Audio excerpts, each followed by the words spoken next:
Friends, welcome back to Harshini channel. இன்றைக்கி வந்து நவராத்திரி 2ஆம் நாளுங்க. பிரசாதம் பார்த்திங்கன்னா அவுள் கேசரி செஞ்சுருக்கேன். அதுக்கு தேவையான பொருள் பார்த்திங்க அப்படின்னா, அவுள் 1 கப்பு. எந்த கப்பால் அவுள் எடுத்துருக்கோமோ அதே கப்பால் 1 கப்பு வந்து சர்க்கரை, சுகர் எடுத்துக்கணும். அப்புறம் வந்து முந்திரி, பாதாம், பிஸ்தா என்ன இருக்கோ எல்லாமே எடுத்துக்கலாம், நட்ஸ் நீங்கள்.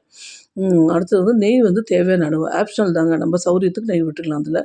இப்போ பார்த்திங்க அப்படின்னா அவுளை வந்து 1க்கு 2 அவுளுக்கு வந்து 1 கப்பு எந்த கப்பில் எடுத்துருக்கீங்களோ அவுள், அதே கப்பில் 2 கப்பு தண்ணி ஒரு அடுப்பை அந்த கேஸில் வந்து ஒரு சைடு வச்சு நல்லா கொதிக்க வச்சுக்கணும் வெந்நீரை. ஒரு பக்கம் வந்து அவுள் நல்லா வறுத்து தட்டில் போட்டு ஆற வச்சிடணும். ஆற வச்சு நல்லா பொன்னிறமாக அவுளை வறுத்துருக்கணுங்க. தீய விடாமல் ஸ்லிம்லேயே வச்சுட்டு ஆக்கணும். சீக்கிரம் சட்னு வந்து அவுள் வந்து செவந்து போயிடும். அதனால் அந்த அவுளில் வந்து ஒரு மிக்ஸி ஜாரில் போட்டு அதோடைய 4 ஏலக்காவை போட்டுக்கலாம். நம்ம அதை போட்டு மிக்சியில் போட்டு நல்லா வந்து என்னங்க ரவை மாதிரி வந்து பொடி பண்ணிக்கணும். ரவை மாதிரி பொடி பண்ணிட்டு அதுக்கப்புறம் அதை வந்து அந்த நெய் வந்து 2 ஸ்பூன் வந்து இலுப்பு சட்டில் நெய் விட்டு அந்த பாதாம், பிஸ்தா எல்லாமே நட்ஸ் எல்லாத்தையுமே வறுத்து, நம்ம முந்திரி எல்லாத்தையும் வறுத்து ரெடி பண்ணி எடுத்து வச்சுட்டு அதே பாத்திரத்தில் அந்த அவுள் வந்து ரவை மாதிரி பொடி பண்ணி வச்சுருக்கோம் இல்லையா, வறுத்த அவுளில் அதை கொட்டி நல்லா கிளறணுங்க.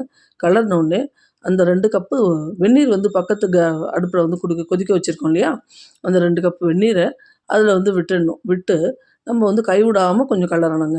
கிளறினோடனே அது பார்த்திங்கன்னா கொஞ்சம் கொஞ்சமாக அப்படியே இறுகி டக்குன்னு சீக்கிரம் இந்த மாதிரி பண்ணோம்னா, சாதாரணமாக நம்ம கேசரியே நான் இந்த மாதிரி தான் பண்ணுவேன். இது வந்து ஏற்கனவே வந்து ரவா கேசரி கூட நம்மளோட இதில் போட்டிருக்கேன். பைனாப்பிள் கேசரி, ரவா கேசரி எல்லாமே வந்து பாம்பே அல்வா இது எல்லாமே வந்து இந்த இதில் தான் பண்ணுவேன் நான். அது வந்து பார்த்திங்க அப்படின்னா ஏற்கனவே நம்ம சேனலில் போட்டிருக்கேன்.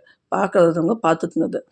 அதே பாணியில் தான் இது ரொம்ப 10 நிமிஷத்தில் செஞ்சு முடிச்சிடலாம். இந்த கெட்டியாக வந்துடுது பார்த்திங்களா, இந்த இதில் வந்து நம்ம 2 ஸ்பூன் நெய் விட்டுக்கணும். நெய் விட்டுட்டு இது வந்து நல்லா வந்து கெட்டியாக பாத்திரத்தில் ஒட்டாத கெட்டியாக வரும்போது அவுள் வெந்துருத்துன்னு அர்த்தம். அதுக்கப்புறம் வந்து நம்ம அந்த சுகர் அதில் போட்டு நல்லா கலக்கணும். அந்த சர்க்கரை போட்ட உடனே என்னாகும் அப்படின்னா இலகிக்கும். அது இலகிட்டு ஒரு 5 நிமிஷம் அப்படியே கலர்னோம் அப்படின்னா கெட்டியாகிடும்.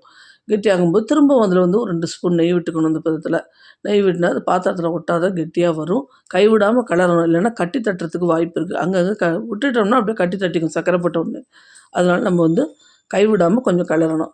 கலரி ரெடி பண்ணி எடுத்து வச்சுட்டு திரும்ப வந்து கேசரி பவுட்ரோ இல்லை க்ரீனோ இல்லை இதுவோ ரெட்டு எது இருந்தாலும் சரி, அதை நம்ம வந்து வெந்நீர் ஒரு 1/4 டம்ளர் வெதுவெதுப்பான தண்ணியில் போட்டு கலக்கி ஊற்றணும். ஏன் தண்ணியில் பவுடராக போட்டோம்னா அங்கங்கே அப்படி இப்படி நின்றுக்கும்.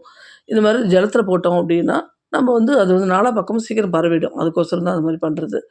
பண்ணும்போது பார்த்திங்கன்னா கடைசியில் இறக்குற ஸ்டேஜில் இது பண்ணணும். ஆரம்பத்திலே போட்டோம்னா சில டைம் வந்து கேசரி பவுடர் கசந்து போயிடும். அதனால் வந்து பொருளும் நம்ம பண்ணுற பிரசாதமும் வந்து கசப்பாயிடும். அதனால் வந்து கடைசியில் போடணும். நன்றி, வணக்கம்.